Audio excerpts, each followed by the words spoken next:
Balalık devrimni eslashni xohlamayman. Chunki balalık devrim balalarga xos bo'lmagan kechirimchilar bilan to'lgan. Gerçi yavoylik va logiksizlik bilan to'lgan balalık devrimni qaytarib kelish qo'limdan kelmasimu, ota-onamning jumladan atrofimdagi kishilarning orzu istaklarining men izlangan yashash usuli emasligidan gumonlanish tamoman qo'limdan keladi. Hayotimni oddiylashtirish uchun tirishgan sari uni murakkablashtirib oldim. O'tmishimdan zarlangan sari texmi nachar o'tmishga mubtalo bo'ldim. İnkar qilgan har bir reallik menga jin bo'lib choplashdi. Hayotlik energiyalarimdan mangulik dvigatel yasash xiyollarim barbod bo'ldi. Ardim, charchidim. Ko'zimni ochgan sari ko'rolmadim. Oxiri ko'zimni yumdim. Ko'rganim o'zim bo'lib chiqdi. O'zimning hozirdan iborat bir reallikda yashayotganimni his qildim. Kelgusidan kelgan g'am andisha, o'tmishimdan kelgan pas-pes to'yg'ular g'oyib bo'ldi. O'zimning tafakkuriga muddaga ega bo'lgan ijtimoiy mavjudot ekanligimni to'nib yetdim. Shunda qilib men psixologiyani tanladim. Yo'q. To'g'ri qilib aytganda psixologiya meni tanladi. Kallamdagi nurg'un chigish savollarga javob topildi. Shundaqla nurg'unlagan savollar paydo bo'ldi. Men asta-asta o'zimning kontroliga o'tishga boshladim. To'yiqsiz o'zim o'rgangan psixik savodlarni texmi ko'p kishilar bilan o'rtoqlashishni to'g'ri topdim. Undaqda darsligimni o'zimga xayr-xo'sh deyish orqali boshlayman. Ali Qurbon.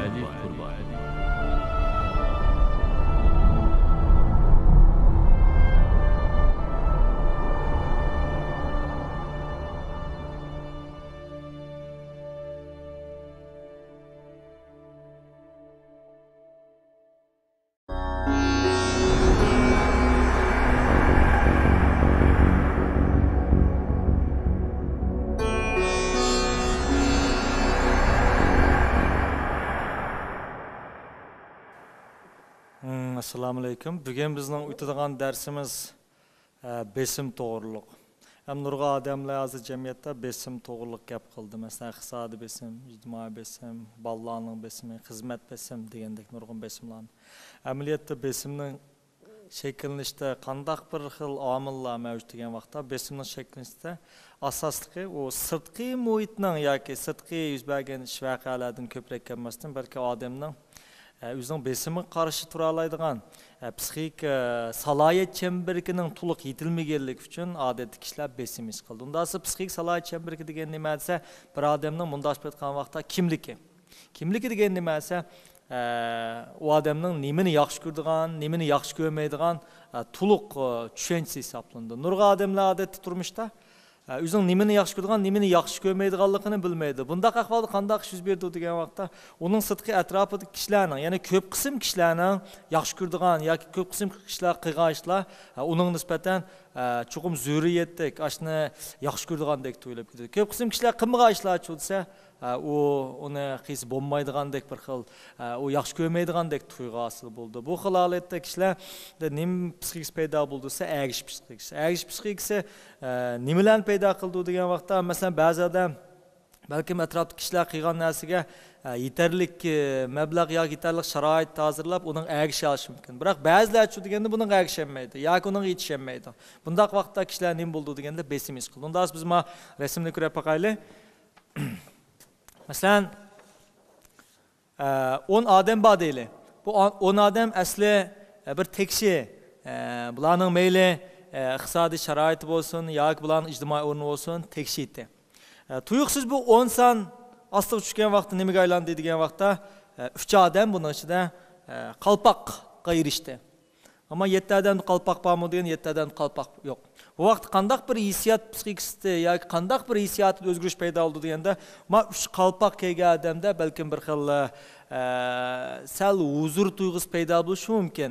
Ammo 7 odamda psixik buzilish hosil. Chunki bu yerda qalpoq yo'q kishi 7 bo'lib, qalpoq bor odam 3 odam. Bundaş aytgan vaqtda bu yerda ijtimoiy normani, ijtimoiy o'lchamni yaratayotgan 3 qalpoqliq odammi degan undaq emas. Yanılam qalpoq yo'q 7 odam, yanıla ijtimoiy o'lchamni yaratib chiqaraverdi. Shu bu xil chambar ichida bu 7 odam yanıla normal holatda mengaverdi. Ammo Bu taraqqiy qilib, qalpoq kelganlar 7 odamga aylanib, qalpoqsizlar 3 odam bulab qolganda-chu degan vaqtda bularda qizirish, ya'ni besim shakllanishga boshlaydi. Chunki bu vaqtda 7 qalpoq kelgan odam ijtimoiy o'lchamda bekitib qo'ydi. Ya'ni normal odamlar qatori kirib ketdi. 3 odam chulsa, bularning ko'z qarashida normalsiz bo'lib ketdi. Nima ish qilganda bu 3 odamda qalpoq bo'lmaganlik uchun. Demak, bundaq sharoit ostida 3 odamda tabiiylab besim shakllandi. Ammo bu besim shakllangan bilan bu 3 odamda tangli qalpoq bo'lmagani uchun yanada bir-birisiga nisbatan tasalli ehtiyoji yoki tasalli munosabatlar bo'ladi. Yanlam zo'r besim ish qiladi, ammo psixik binormallik paydo bo'lmasligi mumkin. Ammo aslida qarasak, bu qatim 9 odamda qalpoq, ya'ni o'xshashlashgan, faqat 1 odamda qalpoq yo'q. Bu vaqt qanday yuz berdi bo'lsa, buning besimi asosiyatdan cheki yetadi yoki portlash shaklida, buningda binormallik paydo bo'lishi mumkin. Psixikadan chatoq chiqishi mumkin. Nima ish qilsa bu mayda 9 odamga o'xshayolmaganlik uchun.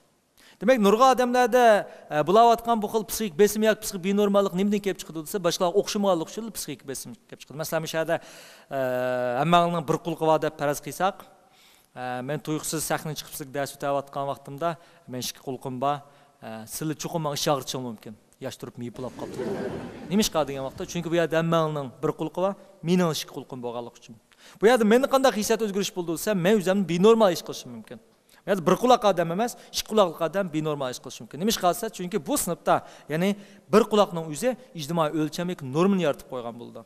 Shunga nurg'a odamlarda bu xil nimani o'zining yaxshi ko'radiganligi, nimaning asl normal ekanligini bilmagan vaqtda, nimaga asoslanadi degan vaqtda ko'p qism kishilar ergashgan, ya ko'p qism odamlar shug'ullangan, ya ko'p qism odamlar kelgan narsalarga nisbatan bular ehtiyoj paydo. Agar bular bu ehtiyojni qondiramiz, nima paydo bo'lsa, besim shakllanib qolgan ki.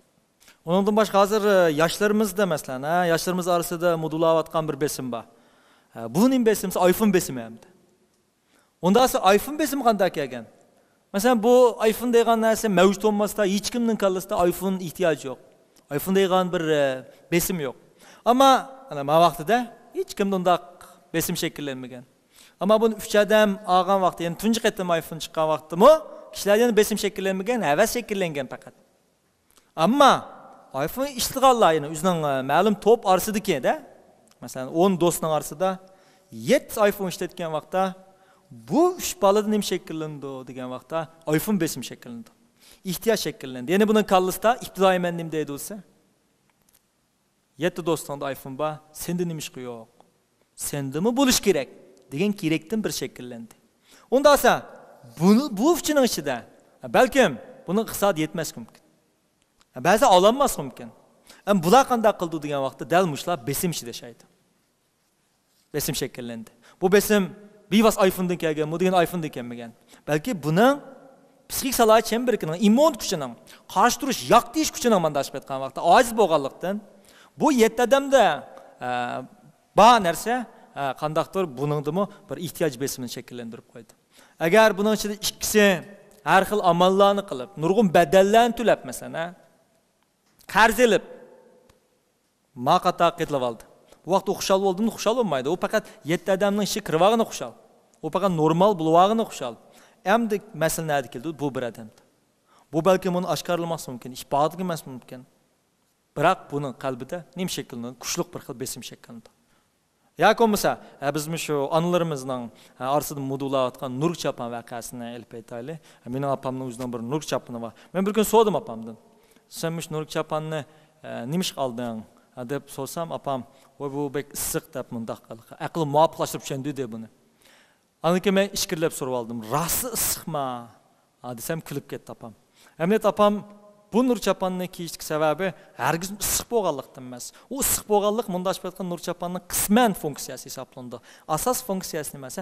Opam ba chamber, ya'ni opamni aloqalashtirgan ijtimoiy chamber kishilar, do'stlari, xizmatdoshlari, qo'shnilarimizning ko'pinchasida nur chapan bo'lganlik uchun opam tuyuqsiz nimani his qilgansa, bir xil besim, elish ehtiyoj besim shakllangan. Albatta opamda oz to'liq iqtisod bo'lganlik uchun buni oldi ehtiyojini darhol ta'minladi. Ammo buningga nisbatan sharoit, iqtisod sharoit to'liq bo'lmagan qanday bo'ldi desa, elishqi bo'lgan bu ehtiyoj paydo bo'ldi. Buni ololmadi.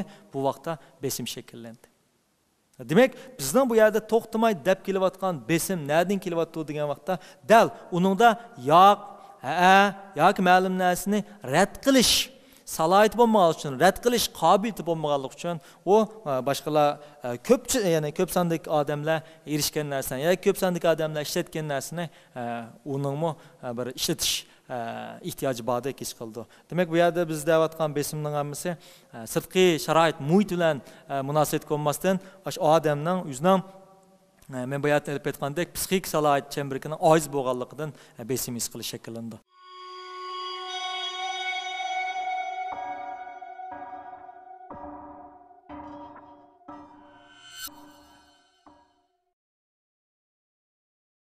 Unda qos psixik salohiyat chemberki qandaq shakllandi, qandaq mavjud bo'ladi, buni qachon buzilib ketadi masalada.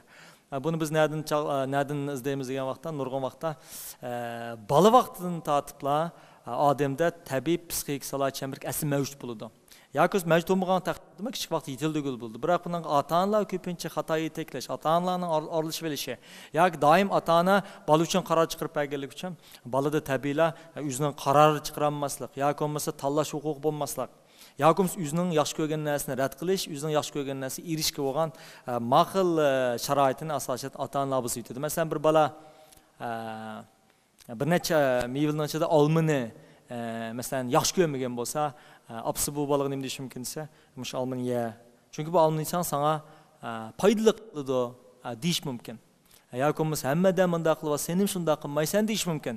Demak, kichik vaqtdan boshlabla ota-onalar bolalardagi bu xil rad qilish yoki bo'lmasa qabul qilish, tek bu xil xarakterni asosiyatdan nima qiladi, vayron qilib yetadi. Shunga psixik salohiyat chemberkini yetildirishning eng yaxshi payti qachonsi balliq davrida. Biz buni keyinchi shu taraqqiyot psixikasida bolalarda qanday qilib psixik salohiyat chemberkini yetildiramiz, qanday qilib qaror chiqarish iqtidorini yetildiramiz, buni onda texmo jiq so'zlaymiz. Demak, bolalarda kichik vaqtidan boshlab hamma narsani ota-ona qaror qilib berganligi uchun ularda bir qaror qilish, hatto nimani yaxshi ko'rish, nimani tanlash huquqi shu vaqtdan boshlab mahrum bo'lib ketgachga cho'ng bo'lgan vaqtimi uning asosiyatdan aniq bo'lgan bir xil psixik salohiyat chemberki olmaydi.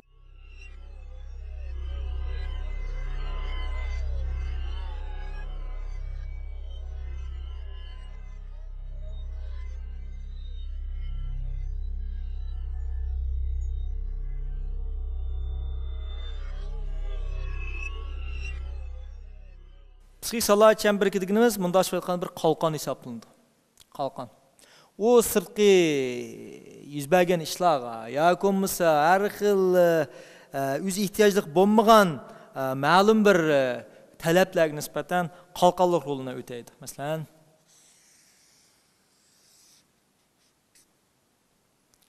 agar sizning bu qalqiningiz qancha mustahkam bo'lsa, besim shuncha qaytib ketadi. Bundosh aytgan vaqtda sizning nimani yaxshi ko'rdiğiniz va nimani yaxshi ko'rmaydiğiniz aniq bo'lgan vaqtda bu xil besimlar darhol qaytib ketadi. Masalan, bayatınki biz qalpoq masalasini olsak, agar uningda qalpoqni yaxshi ko'rmaydigandek bir aniq tanlash yoki aniq salohiyat bo'lsa, u mayli 9 odam yoki 9 ming odam, hatto 9 million odam uning atrofida qalpoq kiyib yurgan taqdirdimi, uningda qalpoq tarafidan besim asılmaydi. Nimishqa degan vaqtda u o'zining ishiga nisbatan men qalpoqni yaxshi ko'rmayman deyalaydi. Yoki iPhone shu. Agar uningda aniq men bu xil telefonni yaxshi ko'rmayman deydigan bir xil salohiyat bo'lsa, u o'zini tunib yetalish shu degan vaqtda uning nisbatan ehtiyoj paydo bo'lmaydi. Uni ola olsin yoki olmasin, uni besim shakllanmaydi. Bu xil holatda odam qanday xarakter yetildirdi degan vaqtda bir xil individuallik xarakter yetildirdi. Individuallik, farqli, kishilarga o'xshamaydigan. Emniyet qandaq narsalar kishilarning diqqatini tortadi degan vaqtda dal farqliq bo'lgan, o'zi bir xil individuallik puroq chiqib turgan odamlar boshqalarning diqqatini tortadi. Masalan, ingliz tilida charisma deydigan bir xil bor. Charisma degan nima esa bir xil jalb qilish kuchi deb qaraldi. Bu xil jalb qilish kuchi dunyodagi masalan zo'n tonlayotgan yoki cho'ng muvaffaqiyat qozongan liderlar yoki olimlarda tabiiy yetilgan bir xil xarakter. Bu xil charisma xarakteri nereden şekillendi desa, dal individuallikdan şekillendi. Fakat odam o'zining ashundaq o'zi xos bo'lgan, uningda bir xil individual xarakter bo'lgan vaqtda, doimli boshqalar qilgan ishga ergashmaydigan, o'zining bir xil tanlash salohiyati bo'lgan vaqtda, bunday odamlarda tizla taraqqiy qilish yoki nima deymiz, bo'shliqqa shakllangan bo'ldi. Masalan, ba'zi odamlar sen mening titan tumurimni tegding degan gapni bekchi qiladi. Unda olsa bu yerki titan tumurga tegish degan nima? Bu yerki titan tumur degan nada? O hargizmi odamning badandagi ma'lum bir tumur emas. Bu albatta bir o'qishchi hisoblanadi. Unda olsa titan tumur degan zot nada bo'ldi deganda, men bayatın degandek, bu psixik salohiyat chamberkidagi har xil yuchuqlar,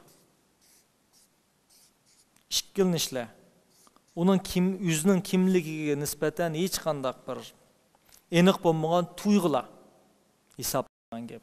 Hamda odamlar bir odamga qanday muomala qildi degan vaqtda, masalan, men bir odamga muomala qilsam yoki mening kallamdagi ma'lum bir odam hargizmi u odamning o'zi olmasdan u odamning qilgan ish harakatlari. Demak, odamning nima qilishi shu odamga vakillik qiladi.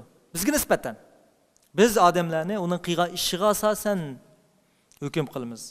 Ammo u kallas o'zi nima deb o'ylaydi bo'lsa, u qilmoqchi bo'lgan ishini shu men deb turib oldi. Masalan, men kelgusi manda qilmoqchi, men shu. Men kelgusi olim bo'lmoqchi, demak men hozir olim. Men kelgusida boy bo'lmoqchi, men demak boy deb uning kallasidagi men obrazi kim o desa, uning qilmoqchi bo'lgan ishlari. Bunda ochib aytgan vaqtda boshqalar bizning realligimizni ko'radi. Boshqalar bizni real bevosita ko'radi. Ammo biz o'zimizni xiyoliy tuyg'u, xato tuyg'u bilan mo'lcharlab olamiz. Bundaq sharoit ostida bizni nima kelib chiqadi bo'lsa, doim boshqalarni xato tushunish yoki bo'lmasa boshqalardan ushiqcha, ortiqcha talab. Masalan, do'stim menga cho'qim yaxshi muomala qilish kerak. Do'stim menga cho'qim adabli muomala qilish kerak yoki do'stim menga pul yurib turish kerak. Unda pul yurib turmizcha, bunun beyaramlik paydo bo'ldi. Unda bu beyaramlikni uning pul bermaslik keltirib chiqadimi yoki uning do'stim menga pul berib turish kerak degan tuyg'usi keltirib chiqadimi? Endi balkim bu odamatining irsidan qolgan bo'lishi mumkin. Ya'ni bir odam balkim o'zini markaz deb o'ylab olishi mumkin dunyoning. U markaz deb o'ylab olganlik uchun hamma odamning uningga nisbatan bir bo'ysunishini, hamma odam shuning uchun xizmat qilishni yushunog'ida talab qilavishi mumkin. Shun kishilar ko'pincha atrofdagi odamlarning asosiyatini nazardan saqlab qilib, o'zini birlamchi o'rin qo'ydi. Bunda vaqtda nima shakllanadi bo'lsa, hammadan menga yaxshi muomala qilish kerak, men e'tirof qilish kerak, yoki bo'lmasa menga men o'zim degan sharoitlarni hozirlab berish kerak deb qaraydi. Men bu hayotda degandek, bir do'stim birisi, masalan, sen do'stim, sen mendan cho'qim pul berib turishing kerak dedi. So'di, u berib turmadi. Buningda beyaramlik paydo bo'ldi. Do'stlikqa nisbatan buningda xato tushunch bo'ldi. Yoki do'stlikqa nisbatan buning besim bo'ldi masalan. Demak, bu yerda uningdagi beyaramlik keltirayotgani do'stining uning pul vermasligimi yoki buning do'stim menga pul berish kerak deyotganimi degan masala bor. Shunga bu xil biz aytib aytayotgan titan tumur degan nima esa dal odamdagi o'ziga nisbatan xato tushunchalar. Bu xil xato tushunchalar ko'p bo'lgan siri sirtqi besim uningga darhol besib kirdi. Yoki uningda o'ziga nisbatan hech qanday tushuncha yo'q. U kimligini bilmaydi o'zining. Demak, bir odam o'zining kimligini bilmaganda, uning turmushda yuz berayotgan masalalar texmi murakkab, texmi g'uvo ko'rinadigan gap. U o'zining hatto masalasining nimaligini bilmaydi. Demak, u o'zining masalasining nimaligini bilmasa, u masalasi hal qilinmaydi.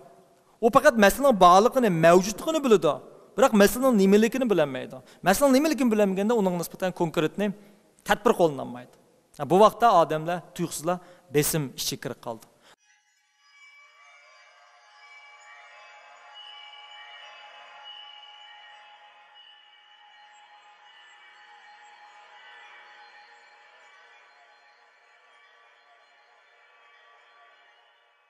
Nurg'a odamlar besmin bor deydi. Ammo unda sizning besming nima desa, ko'zini yumsa hech qanday bir narsani topolmaydi. Xizmatni o'ylasa, xizmat yaxshi, bolasini o'ylasa, bolasi yaxshi.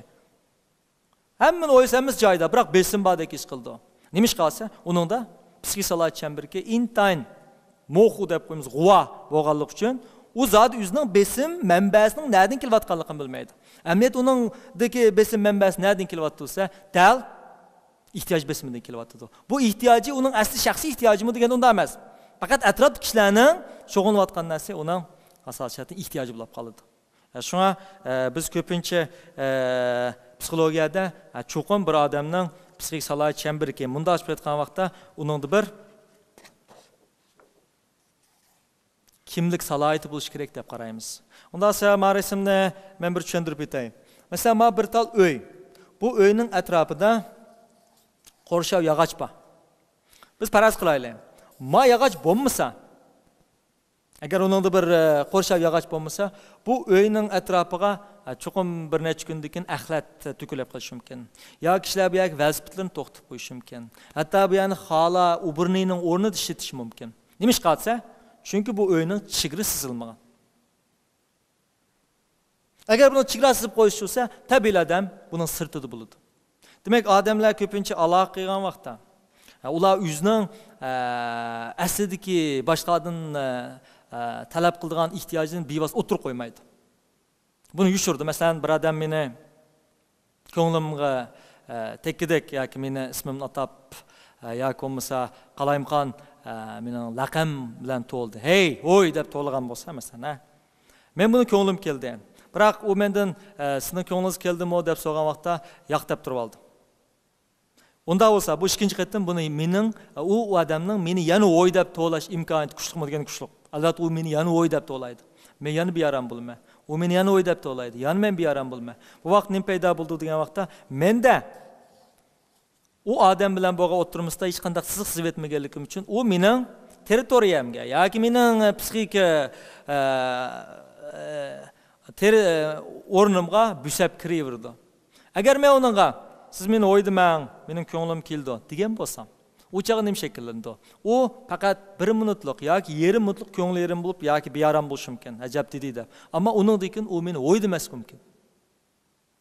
Demak, nurg'a odamlarning kishilik munosabatni eng ketkizib qo'ydigan nimasi, ular odatda o'zining ehtiyojini konkretni boshqalarga demaydi. Bu xil konkretni bo'lmagan ahvol ostida kishilar uni qanday muomala qilishni bilmaydi. Shunga u o'zining xiyoli bo'yicha muomala qilaverdi. Biz ondan u xato muomala qilgan odamchi degan vaqtda buni ifodalamay mengaverdi. Buni bilan ularning kishilik turmushdimi nurg'ulagan masala paydo bo'ldi. Masalan, bir ayol yo'ldishdan "Men ozroq pul kerak" dedi. Unda bo'lsa, bu yerga ozroq degan zot qanchalik miqdor? Bu 1000 ko'y bo'lishi mumkin, 1 ko'y bo'lishi mumkin, 100 ko'y bo'lishi mumkin. Chunki bu yerga ozroq puldagi ozroq nurg'a odamlar uchun har xil. Ondan sonra ayalının göz karşılık azrak bilen, yolduşunun göz karşılık azrak otursida fark var mı degen fark oldu. Belki ayalının azrak digine 200 koy buluşu mümkün. Ama yolduşunun kalırsa bu 10 koy buluşu mümkün. Ondan sonra ayal bana azrak pul lazım dedi. Yolduşu onunla 20 koy verdi. Bu vakit ne şekillende? Bu vakit hata çünkü ayal bu vakti belki bunu konkretini ifadalama geldik için yüzünden karşı taraf olan talebini. O çağda karşı taraf bunu hata o'ylab oldi degan gap. Demak, kishilik munosabatdami biz nurg'un vaqtlarda boshqalar bo'lgan talabimizni bevos o'tirib qo'ymaslik tufayli qarshi taraf bizga qanday muomala qilish bilmaydi. Bal tarbiyalashim shu. Nurg'un ota-onalar bolalarni yaxshi bo'l bolam deb qo'ydi. Unda esa bu ota-onaning kallasidagi yaxshi degan zonni men tushundirdi. U yavash qilmoqchimi? Yoki bo'lmasa tirishib o'qitmoqchimi? Yoki bo'lmasa zodi yaxshi degani zodi nimani ifodalaydi? Bundaq abstrakt narsalarni bolalarga tushunmaydi. Balki bola buni yaxshi degani yavash deb tushunishi mumkin. Unda bir yavash bola yaxshi bolami? Unda deb kelolmaydi. Chunki u yavash bo'lganligi uchun uning muhitni qidirib tekshirishi yoki muhit bo'lgan aloqasi, uning kepsizligidan kelib chiqadigan muhit tushunchasi kemib ketishi mumkin. Demak, bu yerdagi yaxshi bal bo'l degandagi yaxshi intan g'uva bo'lganligi uchun qarshi tarafmi buningga g'uva inkas bildirdi. Demak, bir odamning psixik salohiyat chemberi qancha g'uva bo'lgan sari uning maslisi g'uva bo'ldi. Maslisi g'uva bo'lgan vaqtda uni qanday bir taraf qilishni bilmaydi. Qanday bir taraf qilishni bilmagan nim shaklida bo'lsa, to'xtamay besim his qilgan. Shunga ko'pinchimiz bugungi darsni nima tushunamiz degan vaqtda odamda chuqum bir qalqonning bo'lishi. O chuqum o'zining asli nimani yaxshi ko'radigan va nimani yaxshi ko'rmaydigan bilish kerak. Mayli atrofdagi odamlar qanday bo'lib ketishidan qat nazar, u o'zining yaxshi ko'rgan narsaga ergishish kerak. Mayli odamlar nurg'un narsalarni qanchalik inkor qilishidan qat nazar, u qabul qilish kerak. Nurg'un odamlar nurg'un ishlarni mumkin emas deydi masalan. Nurg'un yoshlar nurg'un odamlarga ergishib, uni mumkin emas deydi. Balkim bu mumkin emasni mumkin qila oladigan mo'jizalar mavjud bo'lishi mumkin. Biroq bu bala nurg'unligan mumkin emasligini anglaganlik uchun, buning psixik salohiyat chemberi yuchiqlar bo'lganlik uchun, u balkim bu ishni mumkin emas deyish mumkin. Shu nurg'unligan yoshlarda tirishib eng oxirida muvaffaqiyat qozonish tuyg'usini kim yo'q qilib yetsa, atrofdagi odamlar yo'q qilib yetadi. Shunga bir odamda chuqum individual bo'lgan, xos bo'lgan өзінің идеясы тұра алайдыған мұшындақ бір еніқ бір қалқан әң ақырда мұшындақ бір еніқ чигра болса, o адамға сыртқы мұхиттегі әрқандақ бір өзгеріш асасиятын тәсір қыланмайды.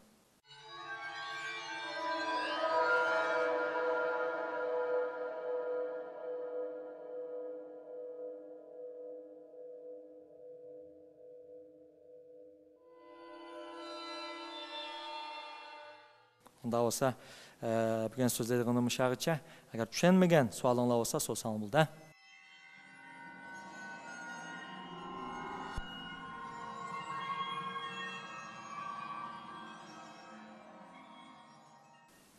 Siz.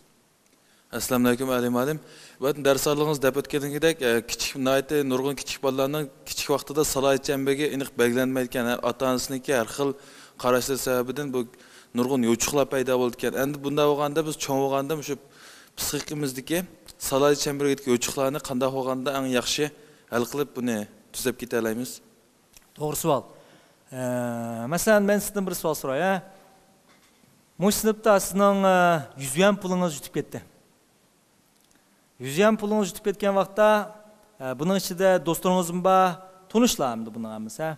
Ammo sizning 100 koy pulni birisining elvog'ini ras. Kimning elvog'ini bilmaysiz. Siz mushu kimning elvog'ini bilanmagan siri sizda bearamlik paydo bo'ldi. Nim deb deganda, mushin kim elvog'andi? Do'stim elvog'andimi yoki partishim elvog'andimi yoki kim elvog'andi? Bu besin bağansı yuqurlaydı, bağansı kallığınızda ötmeydi. Sebebini bilmegelik için, kimnin eli bağallıqını. Ama tutsattan bu 100 koy pulni, ma'lum birisinin eli bağını bildiniz. Bu vaqt şu degende dastlab besimiz tüvelleydi. Çünkü siz eniq bu qetim kimnin eli bağını bildiniz. Yoki boldiqlaysiz, yoki berib, uningdan so'rab pulingizga elib olishingiz mumkin da. Demek psixika darsning asas rol nima degan vaqtda nurg'a odamlarning besimining yoki nurg'a odamning azobining yoki nurg'a odamlarning meyli münasebetlik olsun, meyli hizmetlik olsun, meyli her xil sahadan kelgen besimlerinin kiriş mənbəsini sözləb birimiz. O kiriş mənbəsi bilgende tabiila şu mənbəni taqaşqa yoki olmasa onu bir taraf qila alaydı. Psixik besiminin asası kelyaptığını neymiş undaq jiqib ketgansa, çünkü nurg'a odamlar uning nereden kelganini bilmaydi. Agar u o'zining konkretni saat qaysi mənbədən kelyaptığını bilgan amançu degan vaqtda darhol tüvellaydi. Şuna psixika analizning yoki nurg'ilgan bemorlarning, masalan, psixikadan chatlaq chiqqan bemorlarni nemish izlab keldi degan vaqtda ular shu nemish undaq bo'lib qolganini bilmaydi. Bizlar analiz qilib, ularning nemish shundaq bo'lib qolganini bilgan amançu deganda darhol ular kasallik alomatlar tüvellaydi.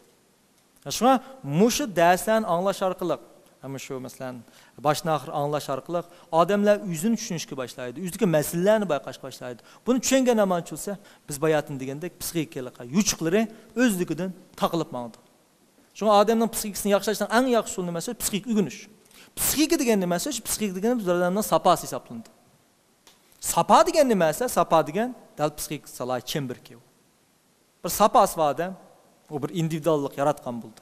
O asasiyatdan to'g'ri xatoni kishilarning ko'p qism kishilarning harakat orqali emas, aslidagi hol orqali qabul qiladi. Bunday odamlarda asosiyatdan sirtqi muhitning ta'siri uchta shakllanadi. Sizdan. Assalomu alaykum olim. Odamga besim kelgan ham ruhiy jihatdan ham jismoniy jihatdan og'irlik his qildi ekan. Buning aniq sababini tushuntirib berasiz. Bo'ldi. Endi besim kelgan vaqtda odam qanday his qildi? Biz buni psixikada elishish yoki qechish prinsipi bilan tushundiramiz. Bu bir xil mexanizm odam tug'im bo'ldigan. Elishish yoki qechish mexanizmi degan nima desa, masalan, biz bunda qo'ylaylik. Bizimiz hozir o'rmonlikda. O'rmonlikka ketib olsak, tuyuqsiz bir shir uchrab qoldi. Og'zini shundoq yo'g'on echib qardi.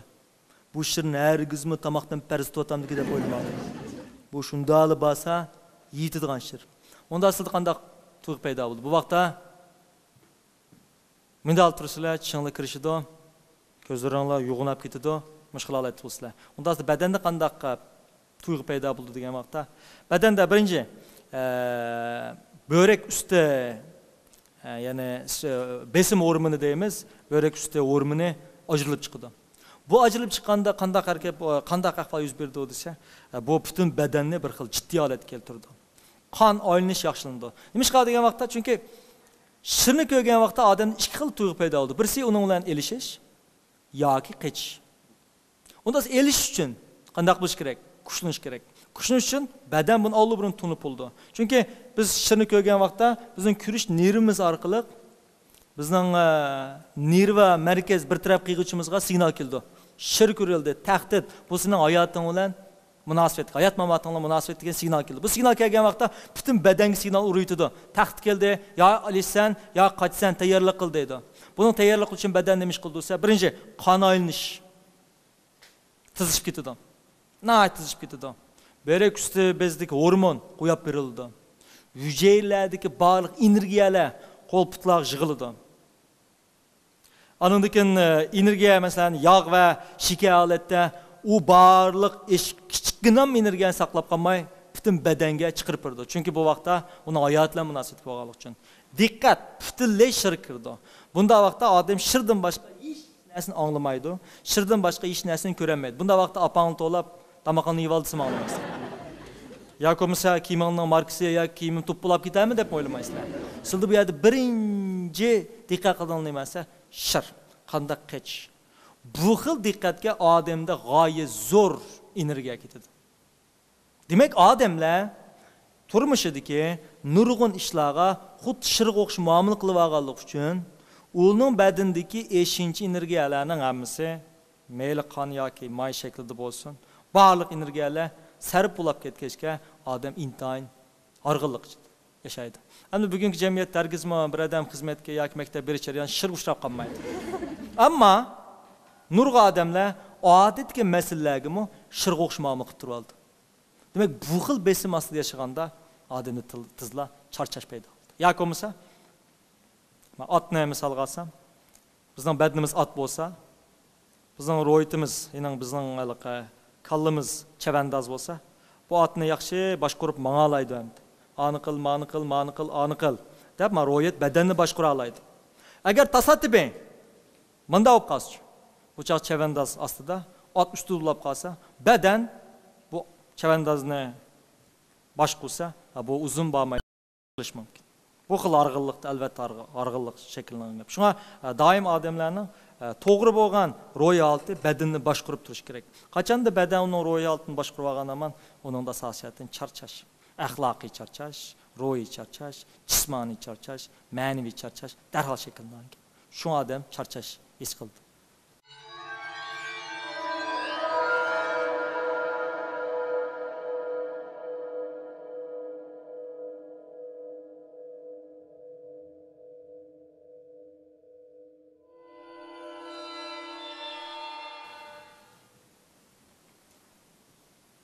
Ondan bugungi darsimiz mushaqqat bo'lsin. Keyin ko'rishlar.